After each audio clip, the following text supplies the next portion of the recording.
The parable of the 10 virgins.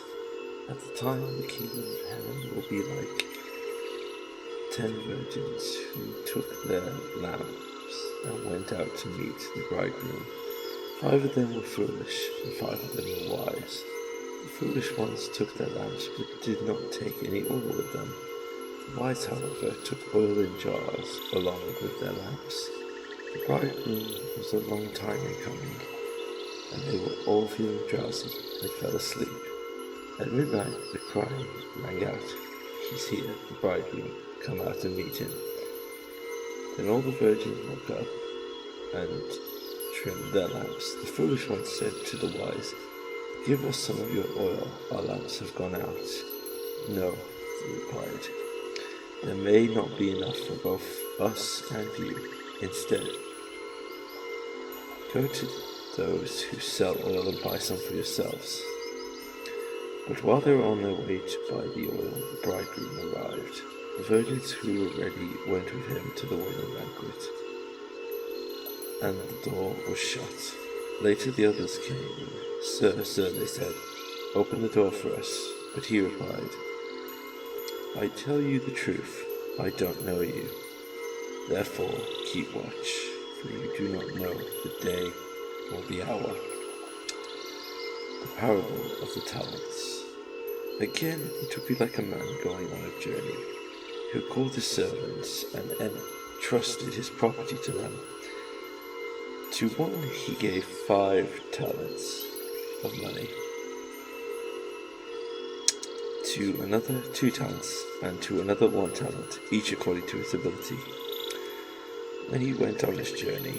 The man who had received the 5 talents went at once and put his money to work and gained 5 more. So also the one who had 2 talents gained 2 more. But the man who had received 1 talent went off, dug a hole in the ground, and hid his master's money. After a long time the servants returned to settle the accounts with them. The man who had received the 5 talents brought the other 5. "Master," he said, "you entrusted me with 5 talents. See that I have gained you 5 more."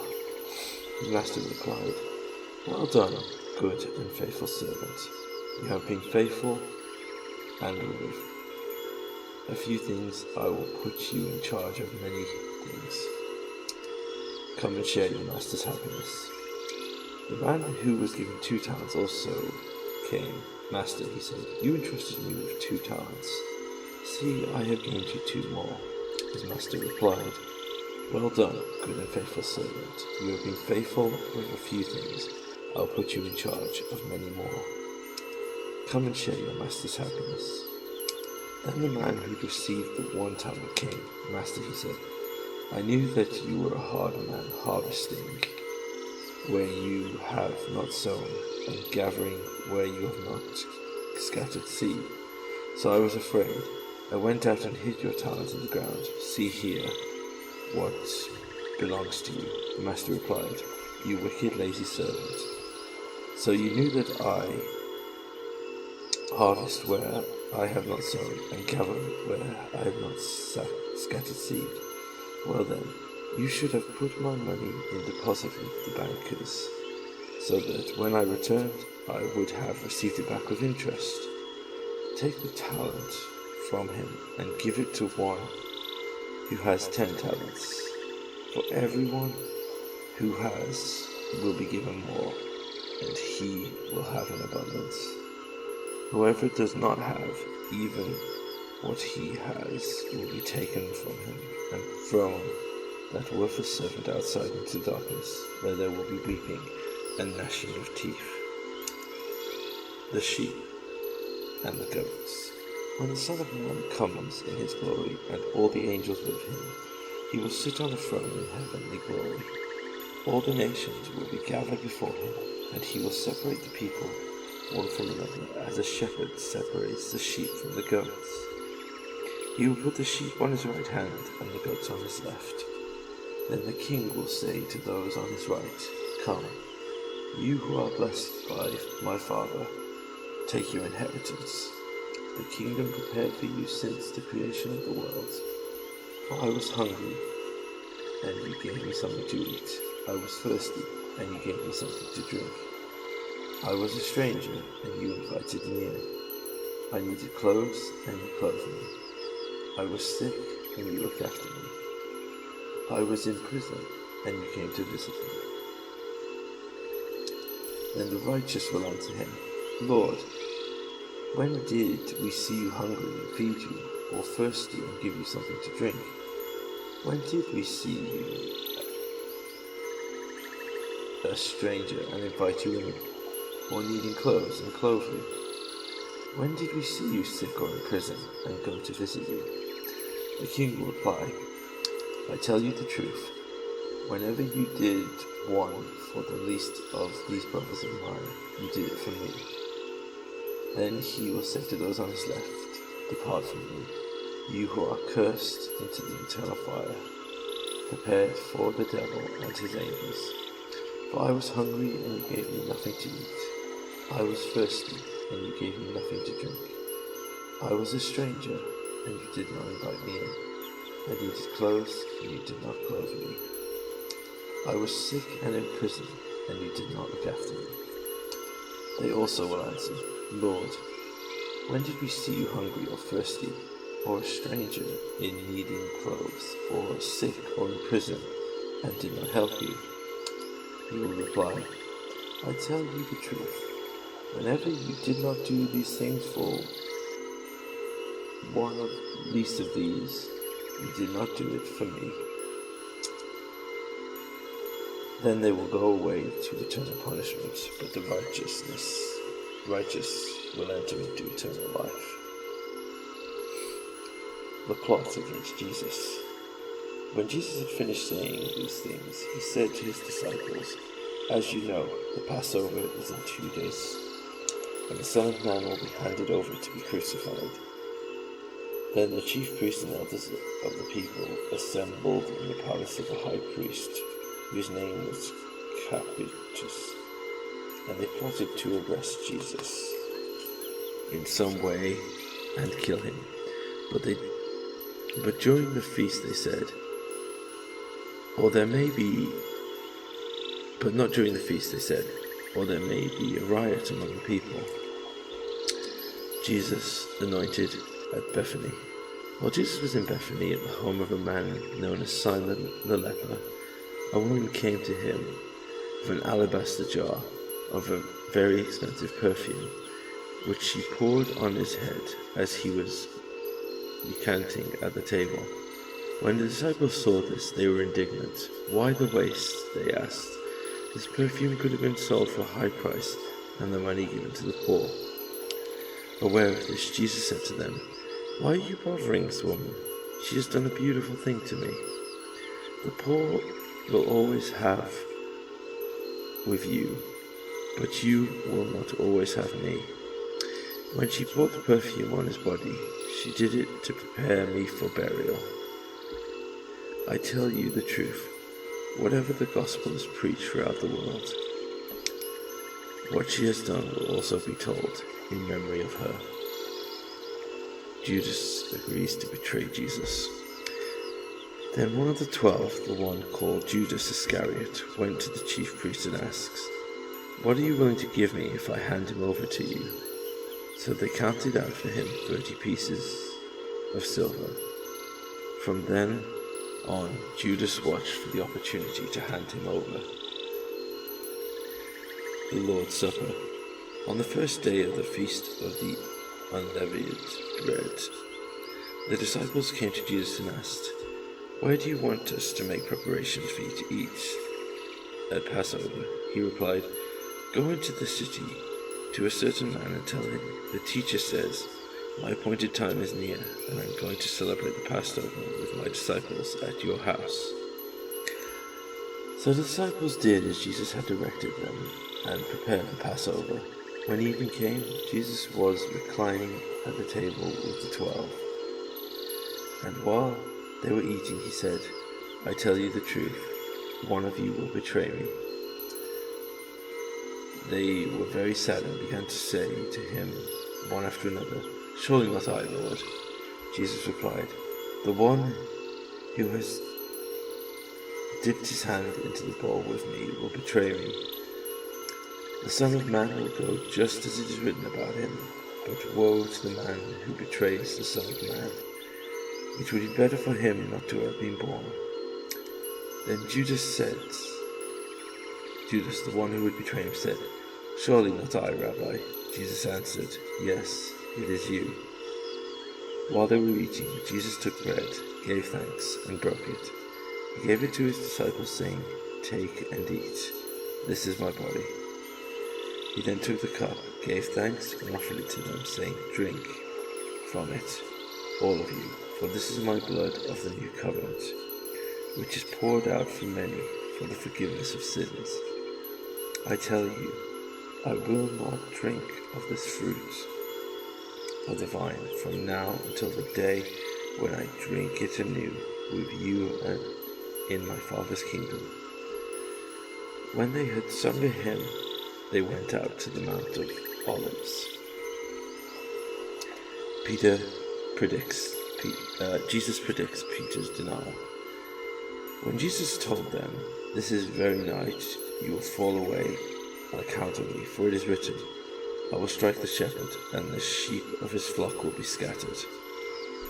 But after I have risen, I will go ahead of you into Galilee. Peter replied, Even if all fall away on account of you, I never will. I tell you the truth, Jesus cried, this very night, before the cock crows, you will have disowned me 3 times. But Peter declared, Even if I have to die with you, I will never disown you. And the other disciples said the same. Gethsemane.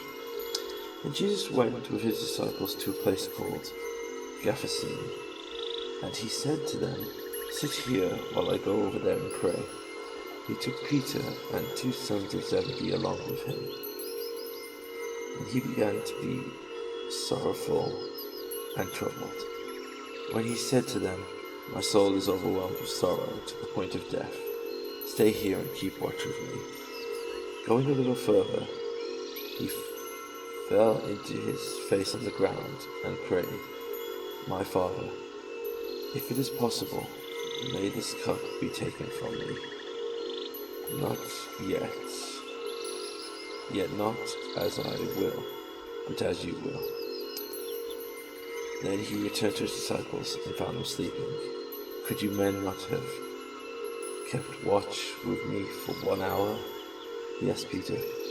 Watch and pray, so that you will not fall into temptation. The spirit is willing, but the body is weak. He went away a second time and prayed, Father, if it is not possible for this cup to be taken away unless I drink it, may your will be done. When he came back, he again found them sleeping, because their eyes were heavy. So he left them and went away once more and prayed a 3rd time, saying the same thing. Then he returned to his disciples and said to them, You are still sleeping and resting? Look, the hour is near, and the Son of Man is betrayed into the hands of sinners. Rise, let's go. Here comes my betrayer. Jesus arrested. While he was speaking, Judas, one of the 12, arrived, and with him a large crowd armed with swords and clubs, sent from the chief priests and the elders of the people. Now the betrayer had arranged a signal with them. The one I kiss is the man you arrest. Going at once to Jesus, Judas said, Greetings, Rabbi, and kissed him. Jesus replied, Friend, do what you came for. Then the men stepped forward, seized Jesus, and arrested him. With that, one of Jesus' companions reached for his sword, drew it, and struck the servant of the high priest, cutting off his ear. Put your sword back in its place, Jesus said to him. For all who draw the sword will die by the sword. Do you not think I can call on my Father, and he will at once put at my disposal more than 12 legions of angels?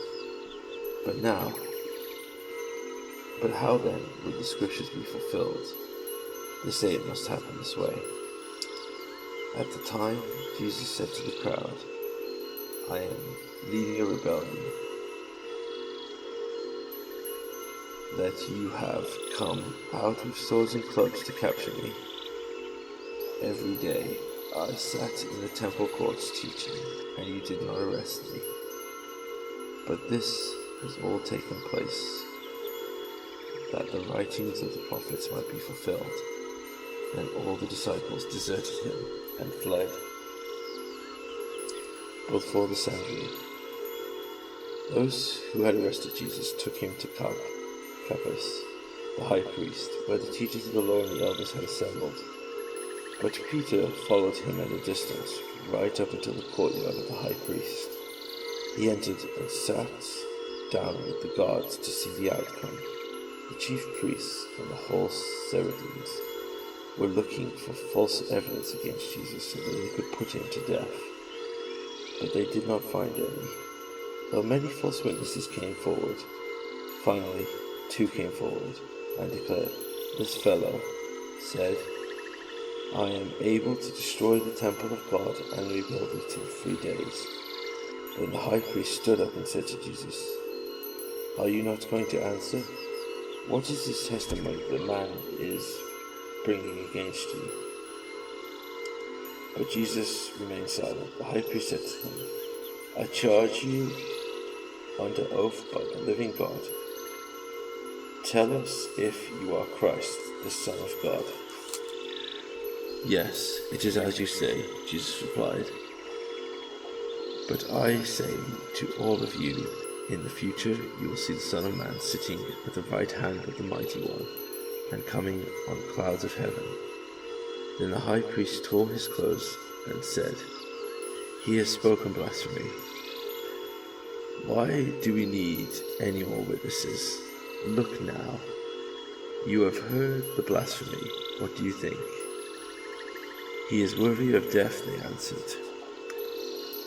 Then they spat in the face and struck him with their fists. Others slapped him and said, "Prophesy to us, Christ, who hit you?" Peter disowns Jesus.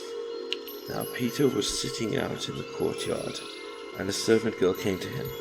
"You were also with Jesus of Galilee," she said, but he denied it before them all. "I don't know what you're talking about," he said. He went away out to the gateway. Another girl saw him and said to him, "This fellow was with Jesus of Nazareth." He denied again with an oath, "I don't know the man." After a little while, those standing there went up to Peter and said, "Surely you are one of them. Your accent gives you away." Then he began to call down curses on himself and swore to them, "I don't know the man." Immediately the crow croaked. Then Peter remembered the words Jesus had spoken. "Before the cock crows,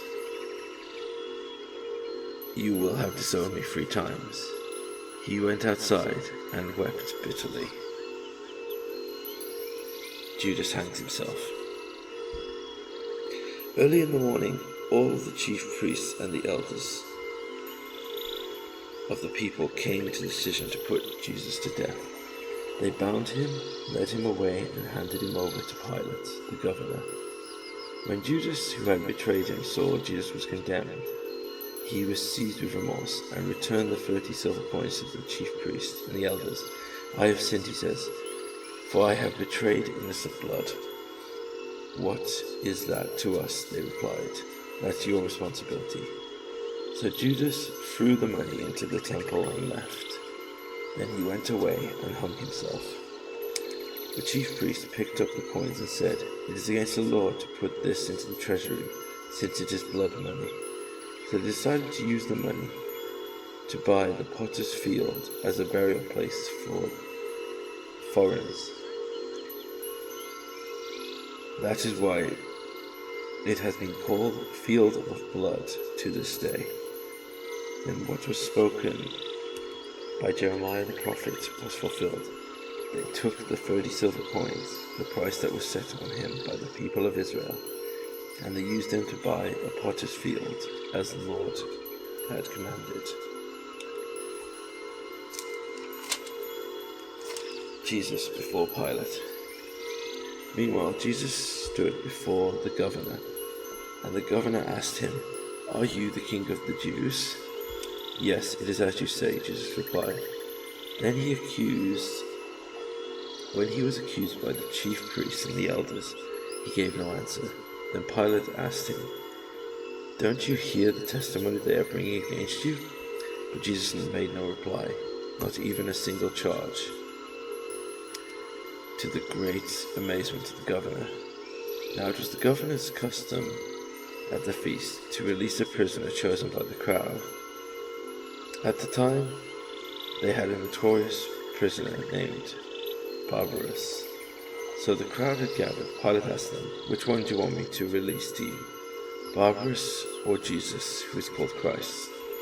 For he knew it was out of envy that they had handed Jesus over to him. While Pilate was sitting on the judge's seat, his wife sent him a message. "Don't have anything to do with that innocent man, for I have suffered a great deal today in a dream because of him." But the chief priests and the elders persuaded the crowd to ask for Barabbas and to have Jesus executed. "Which of the two do you want me to release to you?" asked the governor. "Barabbas," they answered. "What shall I do then? Jesus, who is called Christ?" Pilate asked. They answered, "Crucify him." "Why? What crime has he committed?" asked Pilate. But they shouted all the louder, "Crucify him." When Pilate saw that he was getting nowhere, Then Pilate saw he was getting nowhere, but that instead an uproar was starting, he took water and washed his hand in front of the crowd. "I am innocent of this man's blood," he said. "It is your responsibility." All the people answered, "Let his blood be on us and our children." Then he released Barabbas to them. But he had Jesus flogged and handed over to be crucified. Soldiers mocked Jesus. Then the governor's soldiers took Jesus to the Praetorium and gathered the whole company of soldiers around him. They stripped him and put a scarlet robe on him. Then they twisted together a crown of thorns and set it on his head. They put a staff in his right hand and knelt in front of him and mocked him. "Hail, the King of the Jews," they said. They spat at him and took the staff from him and struck him on the head again and again. After they had mocked him, they took off his robe and put on his own clothes. Then they led him away to crucify him. The crucifixion. As they were going out, they met a man from Crete named Simon, and they forced him to carry the cross. They came to a place called the Rough, which means the Palace of the Skulls. There they offered Jesus a drink of wine mixed with gall, but after tasting it, he refused to drink it. When they had crucified him, they divided up his clothes by casting lots, and sitting down, they kept watch over there. Above his head, they placed the written charge against him: "This is Jesus, the King of the Jews." 2 robbers were crucified with him, one on his right and one on his left. Those who passed by hurled insults at him, shaking their heads and saying, "You who were going to destroy the temple and build it up in 3 days, save yourself. Come down from the cross if you are the Son of God." In the same way, the chief priests and teachers of the law and the elders mocked him. "He saved others," they said, "but he cannot save himself. He's the King of Israel. Let him come down from the cross, and we will believe in him. He trusts in God. Let God rescue him now, if he wants him. For he said, 'I am the Son of God.'" In the same way, the robbers who were crucified with him also heaped insults on him. The death of Jesus. From the 6th hour until the 9th hour, darkness came all over the land. About the ninth hour, Jesus cried out in a loud voice, Elo, Elo, Alba Sani, which means, my God, why have you forsaken me? Then some of those standing there heard this. They said, he is calling Elijah. Immediately, one of them ran and got a sponge. He filled it with wine vinegar, put it on a stick, and offered it to Jesus to drink. The rest said, now leave him alone. Let's see if Elijah comes to save him. And when Jesus had cried out again in a loud voice, he gave up his spirit. At that moment, the curtain of the temple was torn in two from top to bottom. The earth shook, the rocks split, and tombs broke open, and the bodies of many holy people who had died were raised to life. They came out of the tombs, and after Jesus' resurrection, they went into the holy city and appeared to many people. When the centurion and those who with him, who were guarding Jesus, saw the earthquake and all that had happened, they were terrified and exclaimed, surely he was the Son of God. Many women were there watching from a distance. They had followed Jesus from Galilee to care of his needs. Among them were Mary Magdalene, Mary the mother of James and Joseph, and the mother of Zebedee's sons. The burial of Jesus. As evening approached, there came a rich man from Arimathea named Joseph, who had himself become a disciple of Jesus. Going to Pilate, he asked for Jesus' body, and Pilate ordered it to be given to him. Joseph took the body, wrapped it in clean linen cloth, and placed it in his own new tomb that he had cut out into the rock. He rolled a big stone in front of the entrance to the tomb and went away. Mary Magdalene and the other Mary were sitting there opposite the tomb. The guard of the tomb. The next day, the one after preparation day, the chief priests and Pharisees went to Pilate. Sir, they said, we remembered that while he was still alive, the deceiver said, after 3 days I will rise again. So give the order that for the tomb to be made secure until the third day, otherwise his disciples may come and steal his body and tell people that he has risen from the dead. This last deception will be worse than the first. Take a guard, Pilate answered. Go make the tomb as secure as you know how, so they made and went the tomb secure by putting a seal on the stone and posting a guard.